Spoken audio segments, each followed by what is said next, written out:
जय हिंद दोस्तों। UP triple S C ANM की तैयारी का आज छठवां दिन है। आज के इस वीडियो का जो टॉपिक रहेगा वो क्षय रोग रहेगा, जिसे हम टीबी के नाम से जानते हैं। आपको पता होगा कि UP triple S C ANM की तैयारी आपके इस यूपी एग्जाम से चैनल पे फ्री में कराई जा रही है और इसका टॉपिक वाइज वीडियो आपको दिया जा रहा है। तो आप सभी लोग आज के इस जो टॉपिक है क्षय रोग, इसको अवश्य देखिएगा। मैं इस बात की पूरी गारंटी लेता हूँ कि यदि आप सभी लोग इस वीडियो को लास्ट तक देख लेंगे तो आपका एक भी सवाल क्षय रोग से नहीं गलत होगा।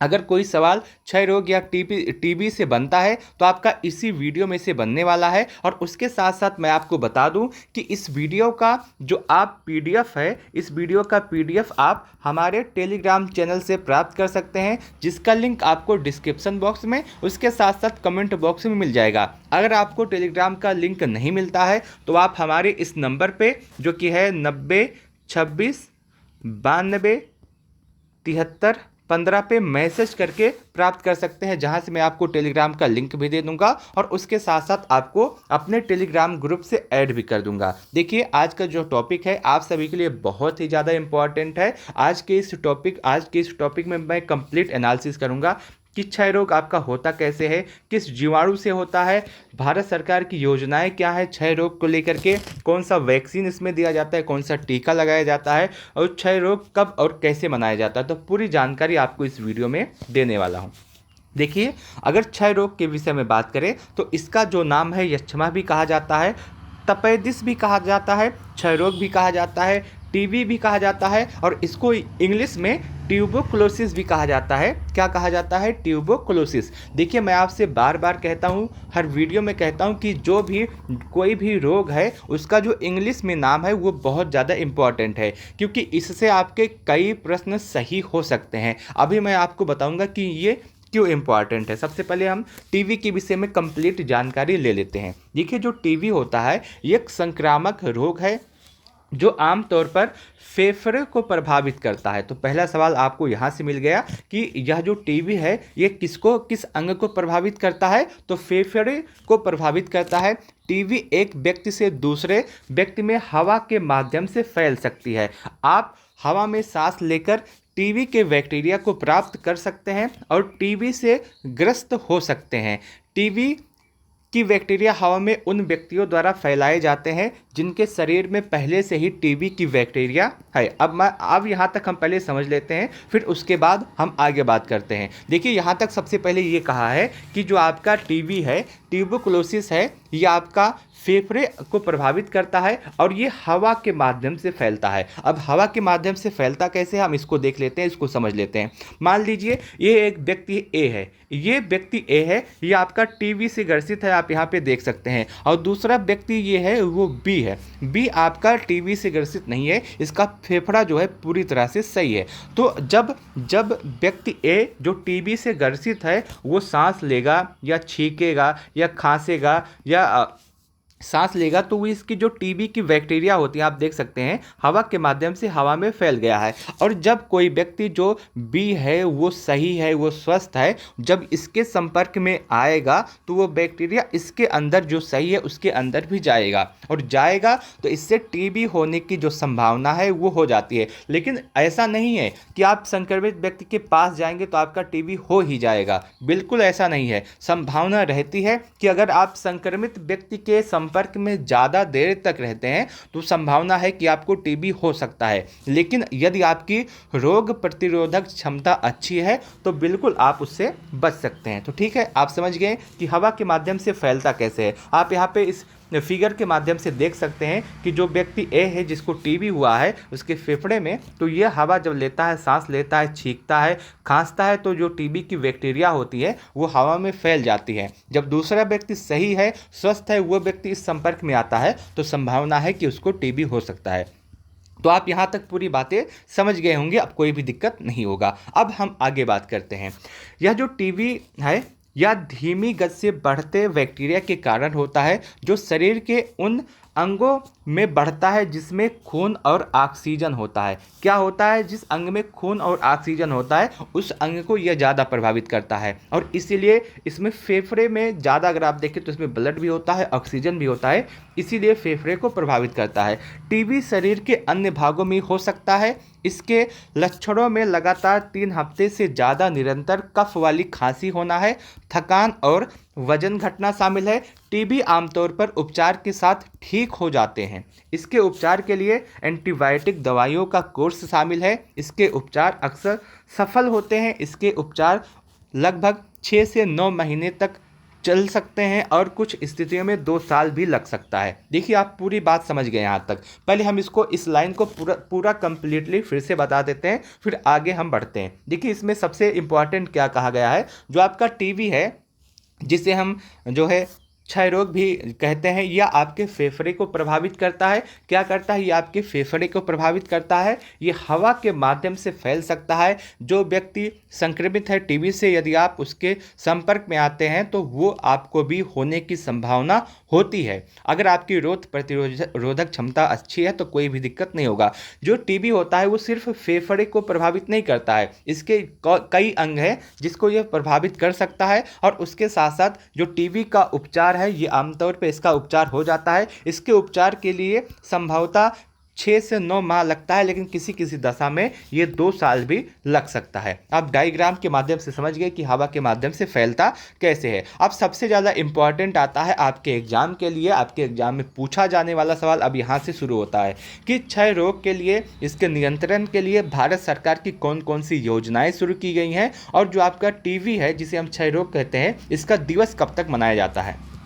देखिए, मानव सभ्यता के प्रारंभ से ही क्षय रोग एक गहन समस्या, आर्थिक चुनौती बना हुआ है। क्षय रोग के नियंत्रण के लिए भारत सरकार ने 1962 में, कब से, एक बार फिर से इस डेट को देख लेते हैं। भारत सरकार ने 1962 से राष्ट्रीय क्षय नियंत्रण कार्यक्रम लागू किया। कब से? 1962 से क्या लागू किया? भारतीय राष्ट्रीय क्षय नियंत्रण कार्यक्रम लागू किया। इसके अंतर्गत जिला स्तर पर एक सुपरविजन और एक मॉनिटरिंग इकाई के रूप में जिला क्षय निवारण केंद्र की स्थापना की। देखिए, सबसे पहले जो आपकी टीबी के नियंत्रण के लिए कार्यक्रम शुरू किया गया था वो 1962 में किया गया था। और उसके साथ साथ अब लेटेस्ट में करंट के रूप में आप इसको देख सकते हैं, याद कर सकते हैं।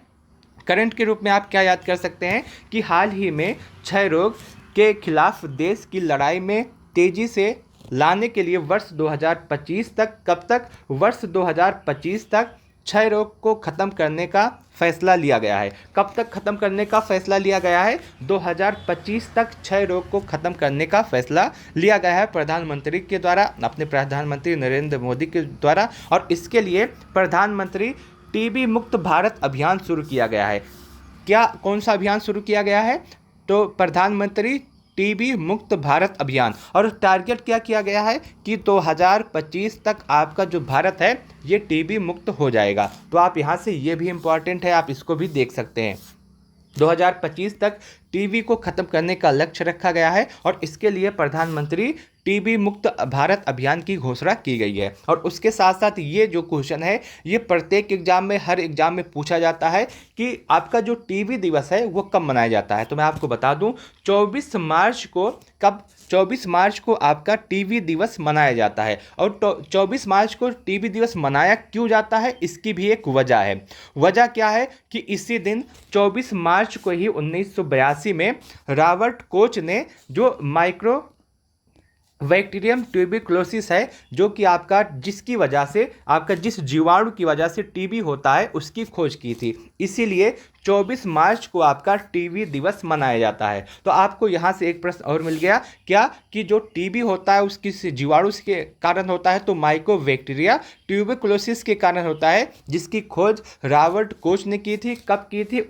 1882 में। और 24 मार्च 1882 में की थी, इसीलिए 1882 को इसीलिए 24 मार्च को आपका टीबी दिवस मनाया जाता है। एक बार इस लाइन को फिर से देख लेते हैं। देखिए, जो आपका टीबी जिस जीवाणु से होता है उसका नाम क्या है? Mycobacteria tuberculosis. क्या नाम है? माइक्रोबैक्टीरिया ट्यूबिकुलोसिस, जिसकी खोज रॉबर्ट कोच ने की थी। कब की थी?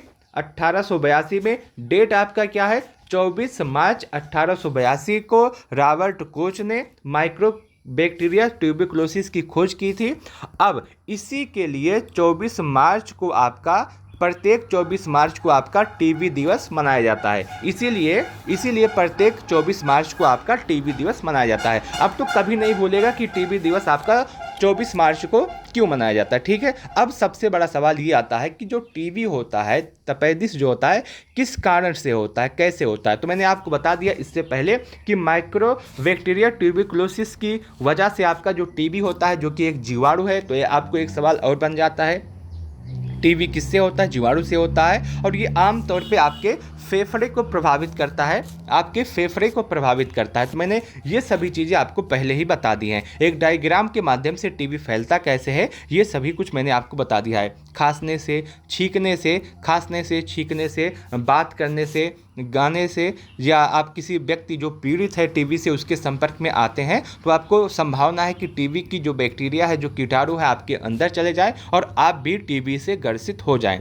तो ठीक है, यहाँ तक आपकी पूरी बातें क्लियर हो गई हैं। अब आगे बात करते हैं इसके इम्पॉर्टेंट चीज़ के विषय में।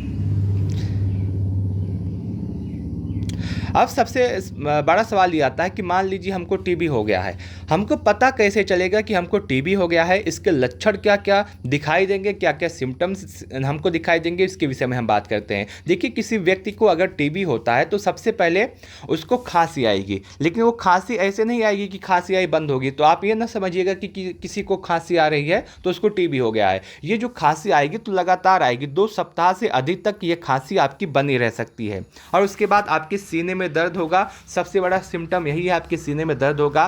खांसी में खून या बलगम आना, कमजोरी या थकान लगना, भूख में कमी आना, वजन लगातार आपका घटते रहना, ठंड लगना, बुखार होना, रात का पसीना, ये सभी कारण है जिसकी वजह से आप समझ सकते हैं किसी भी व्यक्ति को आपका जो टीबी हुआ है या टीबी से वो ग्रसित है। जिसमें कौन कौन से एक बार फिर से समझ लेते हैं। खांसी आना, जो खांसी है 2 हफ्ते से अधिक तक समय तक रह सकता है। आपके सीने में दर्द होना, खांसी के साथ खून या बलगम आना, थकान या कमजोरी, भूख में कमी, वजन घटना, ठंड लगना, बुखार और रात में पसीना, ये सभी आपके टीबी के लक्षण हो सकते हैं। देखिए, अब हमको इसके अगर जांच की बात करें तो जो आपका जांच होता है, कौन कौन सी जांच होती है जिसकी वजह से हमको पता चलता है कि किसी व्यक्ति को टीबी हुआ है। तो सबसे पहले थूक या फेफड़े की तरल पदार्थ की प्रयोगशाला परीक्षण किया जाता है। छाती का एक्सरे होता है, सीने का एक्सरे होता है, और उसके बाद सीटी स्कैन होता है। तो ये सभी चीज़ें होती हैं जिससे पता लगाया जाता है कि किसी व्यक्ति को टीबी हुआ है या नहीं। और टीबी के टीका की बात करते हैं कि जब किसी व्यक्ति को टीबी हो जाता है तो उसके कौन से टीके प्रोवाइड किए जाते हैं जिससे वह व्यक्ति ठीक होता है। देखिए, आपके एग्जाम में यहाँ से प्रश्न आ भी सकता है कि यही है कि टीबी के लिए BCG का टीका दिया जाता है। कौन सा टीका दिया जाता है? BCG का टीका दिया जाता है। खासकर ये जो टीका है बच्चों को स्टार्टिंग में ही दिया जाता है। तो आप यहाँ पे आपका पूरा टीबी का जो टॉपिक है वो समाप्त होता है। लेकिन एक बार हम फिर से स्टार्टिंग से इसको दोहरा लेते हैं जिससे कोई भी चीज़ें आपकी छूटे ना। देखिए, जो क्षय रोग होता है जिसे हम ट्यूबरकुलोसिस नाम से जानते हैं या क्षमा नाम से जानते हैं, और उसके बाद तपेदिस नाम से जानते हैं, यह जो है यह एक संक्रामक रोग है जो कि हमारे फेफड़े को प्रभावित करता है। यह हवा के माध्यम से फैल सकता है। यदि आप किसी टीबी से ग्रसित व्यक्ति के संपर्क में आते हैं तो वह व्यक्ति खांसता है या छींकता है या सांस लेता है तो टीबी की जो बैक्टीरिया होती है वो हवा में फैल जाती है, हवा में आ जाती है। और कोई जो सही व्यक्ति है, जो स्वस्थ व्यक्ति है, उसके संपर्क में यदि आता है तो संभावना है कि उसको टीबी हो सकता है। और टीबी को सही होने में कम से कम 6 से 9 माह लगते हैं। कब कितना लगते हैं? 6 से 9 माह लगते हैं, और किसी किसी दशा में यह 2 साल भी लग सकते हैं। और उसके साथ साथ यदि हम देखें तो भारत सरकार की योजना के विषय में हम बात करें टीबी के रोकथाम के लिए, तो भारत सरकार ने सबसे पहले 1962 में राष्ट्रीय क्षय नियंत्रण कार्यक्रम की शुरुआत की थी। और उसके बाद अभी 2025 में भारत सरकार ने क्षय मुक्त होने की घोषणा की है। टारगेट रखा है कि 2025 तक पूरा भारत क्षय मुक्त हो जाएगा। इसके लिए प्रधानमंत्री टीबी मुक्त अभियान की शुरुआत भी की है। क्षय रोग जो आपका होता है ये 24 मार्च को मनाया जाता है। 24 मार्च को क्यों मनाया जाता है, इसकी भी वजह है, क्योंकि 24 मार्च को ही रॉबर्ट कोच ने माइक्रोबैक्टीरियम ट्यूबरकुलोसिस की खोज की थी, जिसकी वजह से आपका टीबी जो है वो होता है।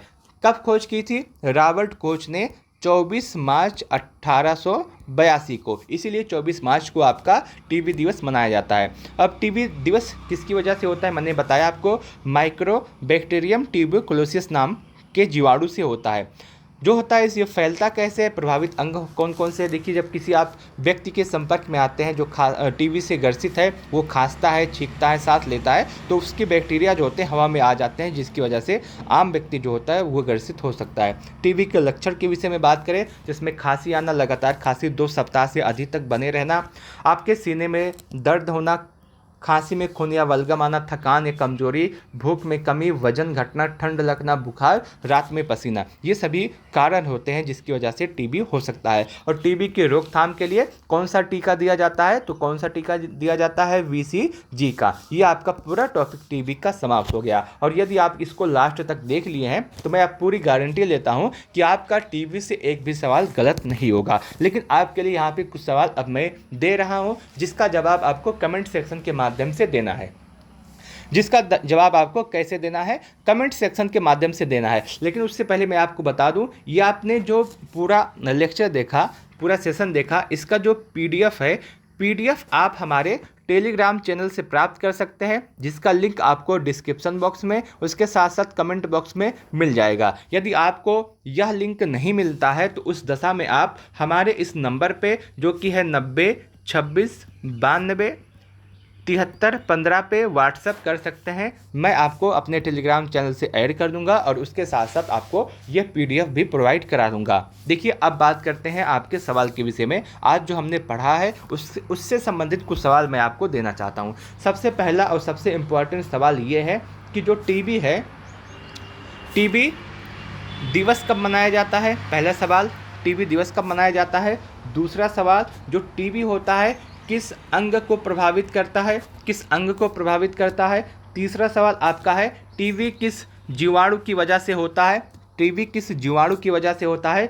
चौथा सवाल यह है, जो टीबी होता है, टीबी उसको इंग्लिश में उसका क्या नाम है? इंग्लिश में उसका क्या नाम है? पांचवा सवाल यह है, टीबी की रोकथाम के लिए कौन सा टीका बच्चों को दिया जाता है? और छठा सवाल यह है, सबसे इम्पोर्टेंट सवाल, भारत सरकार ने किस वर्ष तक टीबी मुक्त होने की घोषणा की है? तो ये 6 सवाल है, आप इसका जवाब कमेंट सेक्शन के माध्यम से दीजिएगा। और अगर आपके एग्जाम से सवाल बनेगा तो यही 6 7 8 टॉपिक हैं जिससे आपका सवाल बन सकता है। मैं जब आपको ये PDF दूंगा तो उसमें वो सवाल ऐड होंगे। पहला सवाल आपका है, टीबी दिवस कब मनाया जाता है? दूसरा सवाल ये है कि टीबी से प्रभावित होने वाले अंग। चौथा सवाल ये है कि जो टीबी होता है किस जीवाणु से होता है? तीसरा सवाल था ये। चौथा सवाल ये है कि टीबी का जो अंग्रेजी में, इंग्लिश में नाम है वो क्या है? पांचवा सवाल ये है कि टीबी के रोकथाम के लिए कौन सा टीका दिया जाता है? और भारत सरकार की कौन कौन सी योजनाएं हैं टीबी रोकथाम को लेकर के? ये आपका पूरे 6 सवाल हैं, जिसका जवाब आप कमेंट सेक्शन के माध्यम से दे सकते हैं। इस वीडियो को लास्ट तक देखने के लिए आप सबका बहुत बहुत धन्यवाद।